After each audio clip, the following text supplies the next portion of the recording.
അത്യാവശ്യം നല്ല മഴയുള്ളൊരു സൺഡേ നമ്മൾ എസ് പി എൻ്റെ ഹൗസ് എൻസിക്ക് വേണ്ടിയിട്ട് പാരിപ്പള്ളിയിൽ നിന്ന് ഇറങ്ങിയിരിക്കുകയാണ്. നമ്മുടെ ഒപ്പം കോച്ച് സൈഡ് ഡോക്ടർ അബിയുണ്ട്. നമ്മൾ കോളേജിൻ്റെ ഫ്രണ്ടിൽ ബസ് നോക്കി നിന്ന് ഇതാണ് ഡോക്ടർ അബിയ മെറിയത്തിൻ്റെ ക്യൂട്ട്നെസ്. നമ്മൾ 26 കിലോമീറ്റർ യാത്ര ചെയ്ത് കഴിഞ്ഞാൽ കടക്കിലെത്തും. കടക്കൽ താലൂക്ക് ഹോസ്പിറ്റൽ ടൗണിന് ജസ്റ്റ് അടുത്തതിനുള്ള ഹോസ്പിറ്റലാണ്. പിന്നെ നമുക്ക് ഇന്നൊരു കേസ് കിട്ടി. കേസ് എന്ന് പറയുമ്പോൾ പ്രൈമറി ഗ്രാവിഡ വിത്ത് ലീക്കിംഗ് പി വിൻ ലേബർ ആയിട്ട് വന്ന് നമ്മൾ പാരിപ്പള്ളി ഗവൺമെൻറ് മെഡിക്കൽ കോളേജിൽ റെഫർ ചെയ്ത് തിരിച്ചു വരുന്ന വഴിക്കുള്ള വ്യൂ ആണ് കണ്ടത്.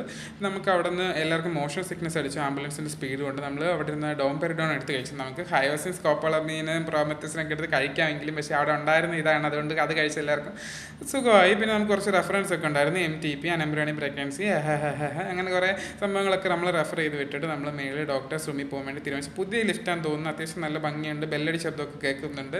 നമ്മൾ എത്തിയപ്പോൾ ഇനി ഉച്ചയ്ക്ക് അവിടെ നിന്ന് കഴിച്ച് സ്കീമൊക്കെ ഒന്ന് ആലോചിക്കുന്ന ഡോക്ടർ അബിയ മെറിയം. നമ്മൾ എന്നിട്ട് നമ്മുടെ ഡ്യൂട്ടീസ് എല്ലാം കഴിഞ്ഞിട്ട് വാർഡിലെ സിസ്റ്റർ ജിയോട് പറഞ്ഞിട്ട് ഇറങ്ങാൻ വേണ്ടി തീരുമാനിച്ചു. കടക്കൽ ടൗണിൽ ഇറങ്ങിയപ്പോൾ തന്നെ അതുകൊണ്ട് പാരിപ്പള്ളി ബസ് വന്നു. പിന്നെ രാവിലത്തെ കേസ് സക്സസ്ഫുള്ളി ഡെലിവേർഡ് ആയിരുന്നു. പീഡിയാട്രിക് കേസ് സ്റ്റോണി പറഞ്ഞപ്പോൾ നമുക്ക് ആശ്വാസം.